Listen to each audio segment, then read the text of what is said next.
انما اموالکم واولادکم فتنہ۔ اب یہ مال و اسباب دنیاوی کی بات ہو رہی ہے، یہ میں بعد میں بتاؤں گا اولاد کو یہاں کیوں لائے۔ اصل میں سمجھ لیجئے دو چیزیں تھیں نا، علائق دنیاوی اور مال و اسباب دنیاوی۔ اصل میں اس آیت میں مال و اسباب دنیاوی مراد ہے۔ انما اموالکم واولادکم فتنہ، تمہارے اموال اور تمہارے اولاد ہی تمہارے لیے فتنہ ہے۔ ان کو یہ سمجھو کہ یہ امتحانی پرچے ہیں جن میں اللہ ہمیں آزما رہا ہے، یہ دے کر آزمایا ہے، یہ سرمایہ دے کر آزمایا، دولت دے کر آزمایا، ساز و سامان دے کر آزمایا، اولاد دے کر آزمایا کہ کیا کرتے ہیں، خیر میں لگاتے ہیں، بھلائی میں لگاتے ہیں، اولاد کی پرورش صحیح کرتے ہیں، انہیں اللہ کے دین کے خادم بنا کر اٹھاتے ہیں یا اللہ کے باغی اور سرکش بنا کر اٹھاتے ہیں۔ یہ امتحانی پرچے ہیں جن میں آپ کا امتحان ہو رہا ہے۔ جو کچھ آپ کر رہے ہیں اللہ کے ہاں اس کا حساب ہوگا، اور یہی فتنہ ہے در حقیقت۔ ایک سورت پیچھے جائیے، سورہ منافقون میں آیت ہم پڑھ چکے ہیں، یا ایھا الذین آمنوا لا تلھکم اموالکم ولا اولادکم عن ذکر اللہ ومن یفعل ذلک فاولئک ھم الخاسرون۔ اہل ایمان، تمہارے اموال اور تمہاری اولادیں تمہیں اللہ کی یاد سے غافل نہ کرنے پائیں۔ جو کوئی یہ کرے گا پھر وہ خسارے میں اور بربادی اور تباہی کے اندر آ جائے گا۔ ذرا اور پیچھے جائیے، سورہ حدید میں جو فرمایا تھا منافقین سے کہا جائے گا وَلَٰكِنَّكُمْ فَتَنْتُمْ أَنفُسَكُمْ، تم نے خود اپنے آپ کو اپنے ہاتھوں فتنے میں ڈالا۔ وہ فتنہ یہی تو ہے، انما اموالکم واولادکم فتنہ۔ ان سے دلی محبت اگر آپ کی زیادہ ہو گئی ہے اللہ اور اس کے رسول اور اللہ کی راہ میں جہاد کے مقابلے میں، تو گویا کہ آپ نے خود اپنے آپ کو اپنے ہاتھوں فتنے میں ڈال دیا۔ انما اموالکم واولادکم فتنہ۔ اب میں عرض کر دوں کہ یہ کیوں یہاں پر اولاد کی ریپیٹیشن آئی ہے۔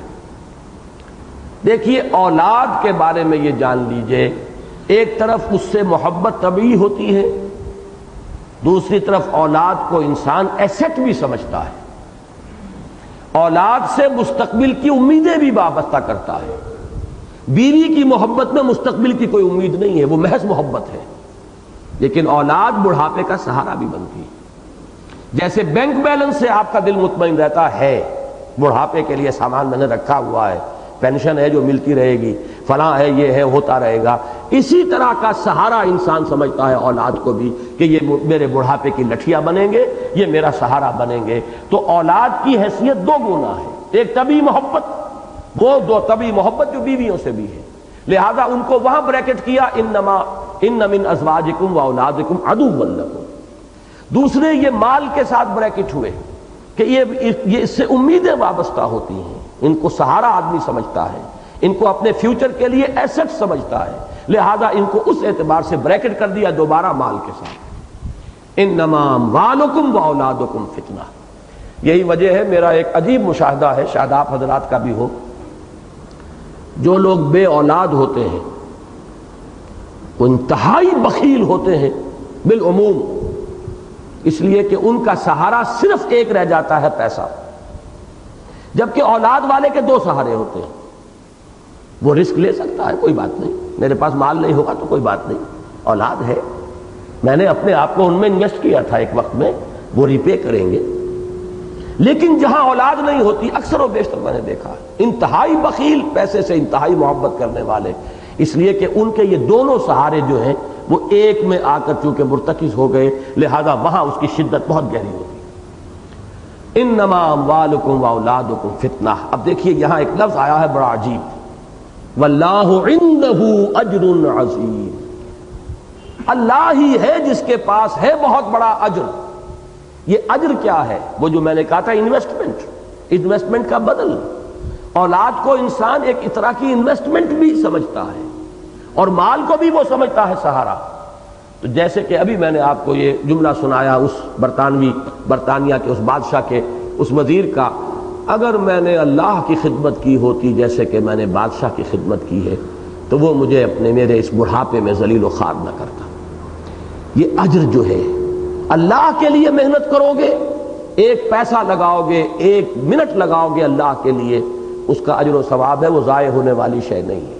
وہ اس ایٹرنل بینک میں جا کے ڈپازٹ ہو گیا ہے کہ جس کا کبھی دیوالا نکل ہی نہیں سکتا، جس کے اندر کوئی اندیشہ ہے ہی نہیں کہ کوئی نقصان آ جائے گا۔ جو لمحہ بھی لگا ہے، حاصل زندگی ہیں وہ لمحے جو تیری یاد میں گزرتے ہیں۔ وہ لمحہ جو اللہ کی یاد میں بسر ہوا، وہ ایک قطرہ کہ جو اللہ کی یاد میں آنکھ سے ٹپکا اور زمین میں جذب ہو گیا، وہ ایک قول جو اللہ کے راستے میں انسان نے کسی کو خیر کی طرف بلانے کے لیے وہ ایک کلمہ جو کہا ہے، ان میں سے ایک ایک چیز اب اٹرنل ہو گئی ہے، وہ ابدی ہے، اس کا اجر اور ثواب محفوظ ہے۔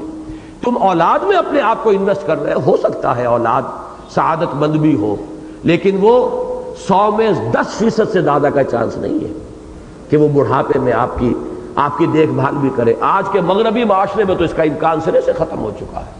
بوڑھے والدین ترستے ہیں اپنی اولاد کی شکل دیکھنے کو۔ اب ہمارے ہاں بھی ایسے ہو رہے ہیں، اولڈ ایج بینیفٹس ہوں اور سینئر سٹیزنز کے لیے کچھ سہولتیں ہوں، ان کے لیے ایسے اولڈ ہاؤسز بنا دیے جائیں جہاں انہیں ڈپازٹ کر دیا جائے تاکہ یہ بڈھے ہمارے سر کے اوپر سے ٹلیں، ہمارے عیش کے اندر مخل ہوتے ہیں، ہمارے اوپر روک ٹوک کرتے ہیں، بس ان کو وہاں رکھو، ٹیلی ویژن رکھ دو، یہ کھائیں پیئیں، اچھا بھلا کوئی نرس ہو دیکھے۔ ان میں جو حسرت پیدا ہوتی ہے کہ اب کرسمس کے تہوار کی صرف ایک ویلیو ان کے ہاں رہ گئی ہے کہ بوڑھے والدین کو توقع ہوتی ہے کہ اولاد کو دیکھنا نصیب ہو جائے گا کرسمس میں، اور وہ بھی نہیں ہوتی، پوری وہ بھی نہیں ہوتی۔ انتظار کر رہے ہوتے ہیں کرسمس کا کہ شاید اولاد کی جھلک دیکھنی نصیب ہو جائے۔ یہ ہے واللہ عندہ اجر عظیم۔ اولاد کو پالو پوسو ذمہ داری سمجھ کر، اللہ کی طرف سے عائد شدہ ذمہ داری، ان سے محبت کرو اللہ کی محبت سے نیچے نیچے، صرف اللہ کی محبت نہیں، من اللہ ورسولہ وجہاد فی سبیلہ فتربصوا حتی یاتی اللہ بامرہ۔